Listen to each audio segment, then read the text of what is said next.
but you're doing a fabulous job over there. You finally got over the hump after getting to the Section 2 final year after year, and you finally get it done this year, man. Tell me how exhilarating that felt for you, man. Just putting those out. I mean, I was so happy for our guys, for their families. I mean, our alumni, we had, I'm pretty sure almost every senior that was on our team last year was at that game this year at the Civic Center. A lot of these guys are family, they're brothers. We've preached family since I started in 2014, 2015. And that's what we are. We had over 30 people come back for the alumni game this year. We've done an alumni game every year.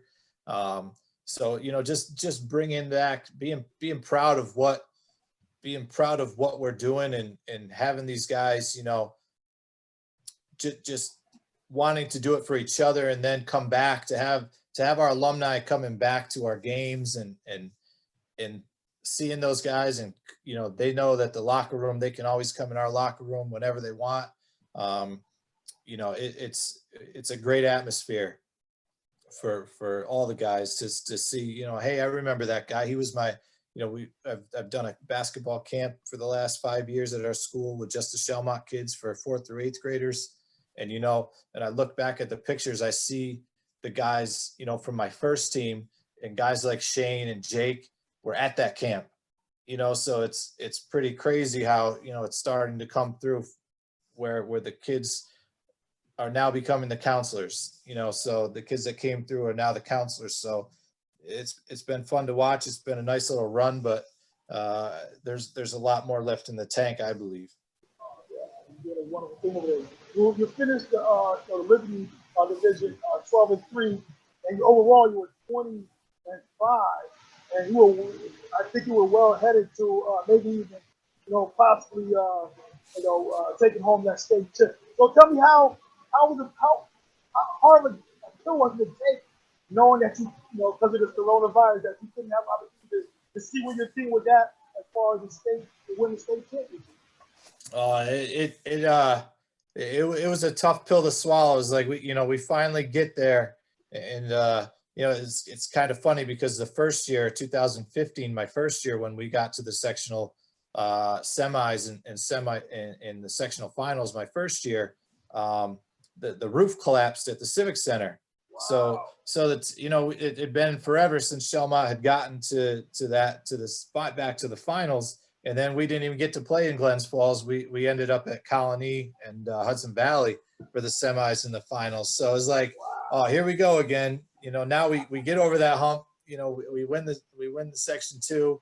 We win our first game in the States against Ogdensburg, and we prepped all week for Saranac. We had some film on them. We were feeling pretty good about going up to Beekmantown and playing them, and then everything just kind of got crazy. The venue changed, so then we were playing Saranac at Saranac. We're like, okay, listen, we got to beat the team anyway. Might as well beat them in their own gym. And, and we were like planning for the bus. What time is the bus leaving? Parents were planning on what they were going to send up for snacks for the kids and all this stuff. And then all of a sudden, the game was canceled. And I was like, oh, man.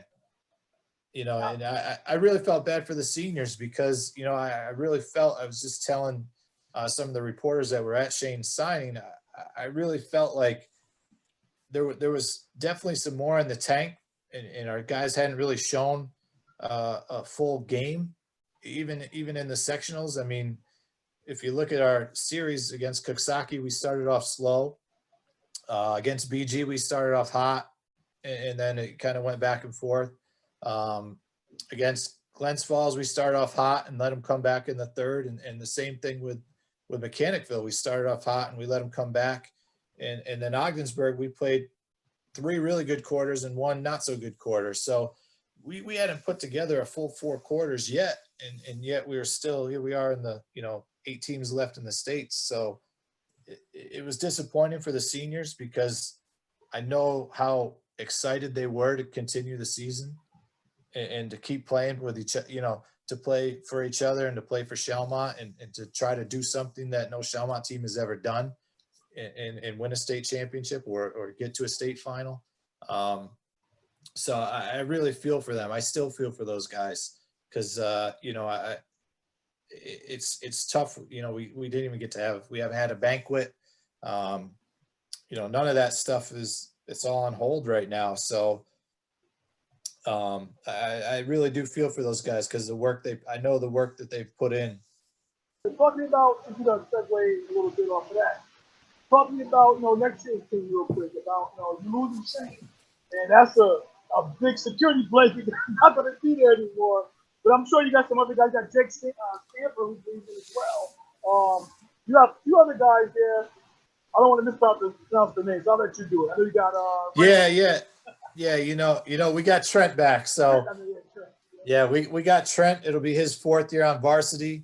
So he's a ball of energy, and you have to love watching him on the floor because he never stops going 100 miles an hour on the floor. And Tyler Pepicelli coming back. Tyler hit a bunch of big shots for us this year in close games. He had to bring us to within 1 against LaSalle at LaSalle. He had a nice a layup. Mechanicville was coming back making a run. He had a layup.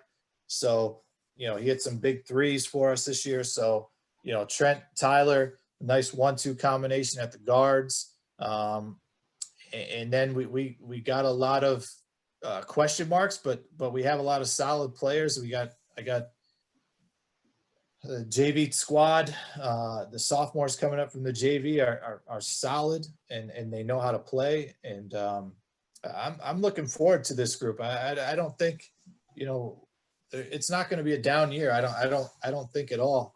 I think we do have an opportunity to be back in the Final Four for sectionals and try to get to Glens Falls. That's the goal every year, and especially when you have good guard play. I think if you have good guard play, that can definitely take you places. And we have guys that know how to play. They have a high basketball IQ. Yes, Shane Odell's not here anymore, or Zach Odell, or Jesse Odell, or LJ Randall, but hopefully the culture doesn't graduate, and the culture is winning, and understanding what it means to be a good teammate, and to understand your role on the team, whether it be work really hard in practice and push the first string and make those guys better, or it's you're on the first string and to make my teammates better. So that's the goal. Unfortunately, right now we can't.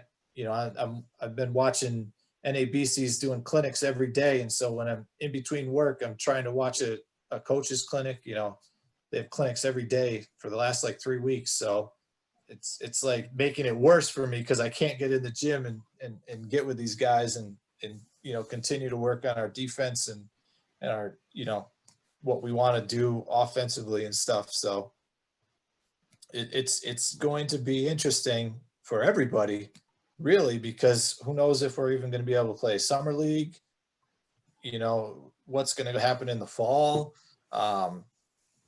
It's that could be, we could be a team that when you look at us in November and December, we're a totally different team in February, just because we haven't had a chance to, work out with each other. So the kids that you got.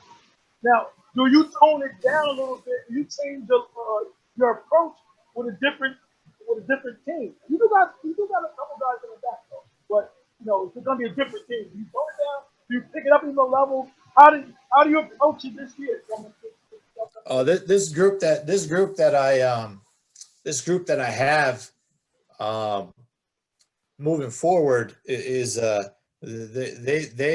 want to, some of these guys coming up from the JV, they really took it to our guys, our guys that played when they ran the other team's scout all through sectionals. So I brought up the 6, I think there were 6 sophomores. So I brought up those 6 sophomores, and while we were doing our thing with the varsity, my other assistants were going over all the offenses and out of bounds plays that the other teams were running that we had broken down. So, and those kids got after it. They we gave them a name and this is who they are on the other team. And they took pride in that and offensively. And then when we went on offense and they ran the other team's defense, they got after it on defense too. So I'm looking forward to working with those guys. Like I said, it stinks right now that I can't get in the gym with them because I'm really looking forward to, trying to find the right mix and find the right 10 to 12 guys that are going to be on the team next year. It's going to be fun. It'll be challenging because of, we've missed some time. They haven't been able to play AAU. Hopefully they're doing there's so many workouts out there now that they can do online, between, Dag's putting his stuff online every day. And I sent him a home court. There's an app called Home Court my son uses every day that keeps your stats every day, and you can send that to your friends and compete against each other, whether it's shooting in the driveway. It shows your arc, how many shots you've made. It's crazy, man. And it's free right now. So, for kids not to be able to take advantage of, at least doing push-ups every day, running every day, ball handling in your basement or your kitchen, whatever. I think they're doing it. I hope they're doing it. We've been in touch back and forth. I'll text them every couple of weeks. But I know they're kind of overwhelmed with this whole online learning thing too. So you kind of got to give them a little break because it's pretty crazy. So. Well, Coach, I appreciate your time. And Coach Greg Loiacono of the Selmont Sabres did a fabulous job this year. Had an opportunity to really take home the ultimate prize, which is that state championship. Due to the pandemic, we weren't able to see it come to fruition, but I'm sure he has another opportunity to do it. He's doing an outstanding job.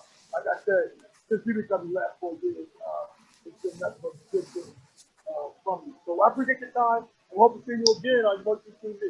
Yeah, Coach, stay safe, man. Thanks for all you do for Section 2, for covering Section 2. Like I said, we're lucky in Section 2 that we have so many news outlets, and you guys are just another platform for the athletes to be exposed and for other people to be able to see them, whether it's parents or grandparents or whoever. It's really nice that they can still catch a game even if they can't be at the game. So thanks for all you guys do for Section 2 basketball.